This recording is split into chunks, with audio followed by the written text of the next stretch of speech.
कहानी की शुरुआत में हम एक सुंदर कविता नाम की लड़की को देखते हैं जो कि आईने में खुद को निहार रही थी। तभी घर की बेल बजती है। कविता दरवाज़ा खोलने के लिए बाहर जाती है।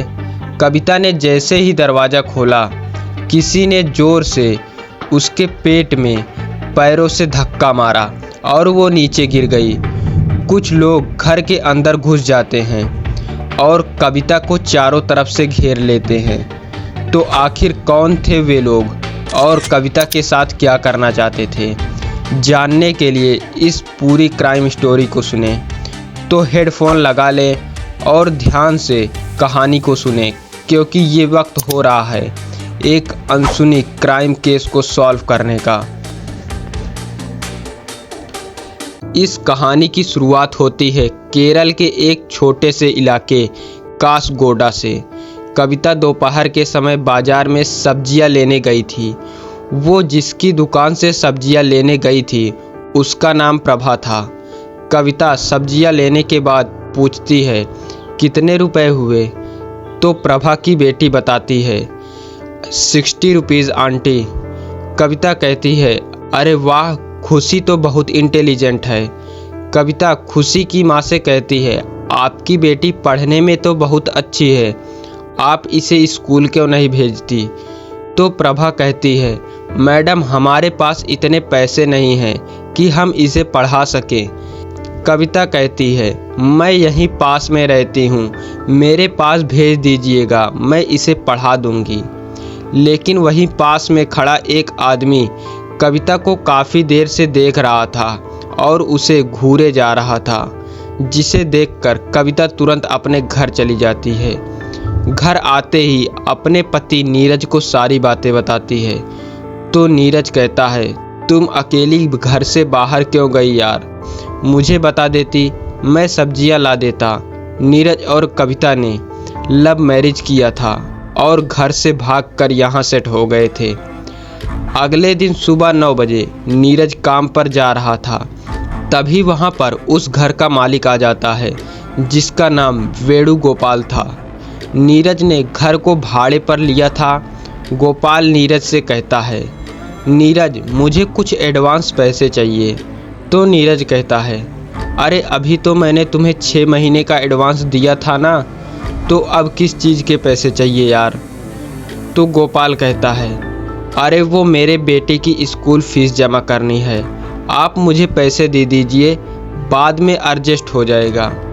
तो नीरज गोपाल को पैसे दे देता है और कहता है, आप मुझे कॉल कर लेना, लेकिन आप यहाँ मत आना। तो गोपाल कहता है, ठीक है। वो पैसे लेकर चला जाता है और गोपाल शराब के नशे में घर आता है और अपनी पत्नी से कहता है, सुमन खाना लगाओ, मुझे भूख लगी है। तो सुमन खाना लेकर आती है। वो गोपाल को देखकर कहती है, सुबह सुबह ही पी कर आए हो, पैसे किसने दिए? उस कविता ने? मैं उसे छोड़ूंगी नहीं। फिर गोपाल गुस्सा हो जाता है और अपनी बीवी को मारने लगता है। 2 दिन बाद यानी 10 जुलाई 2022 को कविता बहुत खुश होती है क्योंकि वो माँ बनने वाली थी। वो नीरज के पास फ़ोन करती है और पूछती है, घर कब आ रहे हो? तो नीरज कहता है, अभी मुझे काफ़ी काम है और आज मुझे घर आने में थोड़ा लेट हो जाएगा। तो कविता कहती है, ठीक है, थोड़ा जल्दी आना, मुझे तुम्हें एक खुशखबरी सुनानी है। उसके बाद वो आईने में खुद को निहारने लगती है। तभी दरवाजे पर बेल बजती है। कविता ने जैसे ही दरवाज़ा खोला, किसी ने ज़ोर से उसके पेट पर पैरों से मारा और कविता नीचे गिर गई और कई लोग उसके घर में घुस गए। उन्होंने कविता को चारों तरफ से घेर लिया। उसमें कुछ महिलाएं भी शामिल थी, जिनमें से एक औरत के हाथ में चाकू था। उन लोगों ने कविता के हाथों को बांध दिया और उसके सारे गहने लूट लिए। गहने लूटने के बाद उन्होंने उसका रेप भी किया। रेप करने के बाद वे लोग कविता का मर्डर कर देते हैं। मर्डर के कुछ समय बाद पुलिस आ जाती है। पुलिस घर में चारों तरफ चेक करती है लेकिन उन्हें ऐसा कोई भी सुराग नहीं मिलता जिससे वो मर्डर करने वाले का पता लगा सकें। तभी इंस्पेक्टर कहता है, मर्डर जिसने भी किया है वो कविता का जानने वाला था, जिसे देखकर कविता ने दरवाज़ा खोला और वो मौका पाकर कविता का मर्डर कर देता है। तो पुलिस नीरज से पूछती है कि क्या आपको किसी के ऊपर शक है? तो नीरज कहता है, नहीं, मुझे यहाँ किसी के ऊपर शक नहीं है, क्योंकि यहाँ अभी हम नए नए आए हैं और हमारा किसी से जान पहचान भी नहीं है। इसके बाद पुलिस उसके घर में फिर से चेकिंग करती है तो उन्हें पता चलता है कि पाइपलाइन अभी कुछ घंटे पहले ही रिपेयर किया गया है। तो इंस्पेक्टर नीरज से पूछता है, ये किसने किया? तो नीरज बताता है, पता नहीं, पाइप काफ़ी दिनों से लीक था, शायद कविता ने करवाया होगा। वो सुबह प्रभा से किसी प्लम्बर का नंबर मांग रही थी। इसके बाद पुलिस प्रभा के पास जाती है और उससे उस प्लम्बर के बारे में पूछती है। तो प्रभा बताती है, हाँ सर, मैंने ही उसे भेजा था, उसका नाम मुकेश था। तो पुलिस वाला पूछता है, ये मुकेश कहाँ मिलेगा? तभी मुकेश और उसकी पत्नी हाथ में बैग लिए कहीं पर जा रहे थे, जिसे देखकर प्रभा कहती है, सर वो जा रहा है मुकेश। फिर पुलिस मुकेश के पास जाती है और कहती है, मर्डर करके भाग रहे हो ना? तो मुकेश कहता है, नहीं सर, मैंने कोई मर्डर नहीं किया।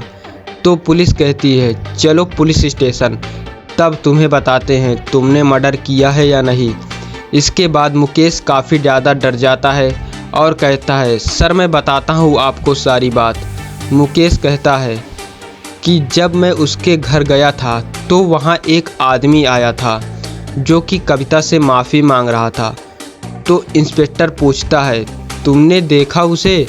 तो मुकेश कहता है, सर मैंने ठीक से तो नहीं देखा, मगर जब मैं उसे दोबारा देखूंगा तो पहचान लूँगा। लेकिन पुलिस मुकेश को थाने पर ले जाती है और बंद कर देती है। इसके कुछ समय बाद गोपाल पुलिस स्टेशन जाता है और कहता है, सर मेरी जो वाइफ है ना, वो अजीब अजीब हरकतें कर रही है, मुझे लगता है उसने ही कविता का मर्डर किया है।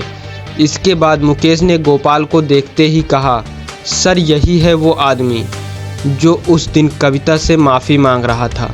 इसके बाद पुलिस गोपाल को काफ़ी ज़्यादा मारने लगती है और पूछती है, क्यों किया कविता का मर्डर? तो उसने बताया, सर मैंने कविता का मर्डर नहीं किया, मैं तो उसके घर पर सिर्फ माफ़ी मांगने गया था। तो पुलिस पूछता है, किस बात के लिए माफ़ी मांगने गया था? तो बताता है, सर मैं एक दिन वहीं से जा रहा था तो देखा कविता नहा रही थी, जिसके बाद में मैं उसका वीडियो बनाने लगा। कविता ने मुझे वीडियो बनाते हुए देख लिया, बस उसी के लिए मैं माफ़ी मांगने गया था। इसके बाद पुलिस मुकेश को छोड़ देती है। फिर पुलिस के पास खबर आती है कि जिस तरह कविता का मर्डर हुआ, सेम उसी तरह एक और मर्डर हुआ है। उसके गहने भी लूट लिए गए और रेप करने के बाद उसका भी मर्डर कर दिया गया। इसके बाद पुलिस काफ़ी मेहनत के बाद पता लगाती है कि इस बार जिस औरत का मर्डर हुआ उसके घर पर एक खुशी नाम की लड़की रहती थी, जिसने बताया था कि उसके माता पिता अभी इस दुनिया में नहीं हैं और वो अकेली है। वो औरत खुशी को अपनी बेटी की तरह रखती थी और उसे स्कूल भी भेजती थी। उस औरत को खुशी से संपर्क हुए अभी 2-4 दिन ही हुए थे और 2-4 दिन बाद ही उस औरत का मर्डर हो गया। और इस तरह कविता के घर पर भी प्रभा की बेटी आती थी, जिसे प्रभा पढ़ाती थी। और जब से कविता का मर्डर हुआ है तब से ना तो प्रभा मिल रही है और ना ही उसकी बेटी। इसके बाद पुलिस ने काफ़ी मेहनत के बाद इस नतीजे पर पहुंची कि दोनों मर्डर के पीछे औरतों का हाथ है और ये मर्डर बच्चों के हाथों हुए हैं। और सीसीटीवी कैमरे में ये गैंग भी कई जगह दिखी है। उस गैंग में प्रभा की फ़ोटो भी थी। इसके बाद पुलिस को पता चलता है कि ये गैंग अभी कासगोडा से 5 किलोमीटर दूर सीसीटीवी कैमरे में दिखी है। इसके बाद पुलिस उनके पीछे लग जाती है। आखिरकार पुलिस ने इस खतरनाक गैंग को पकड़ ही लिया।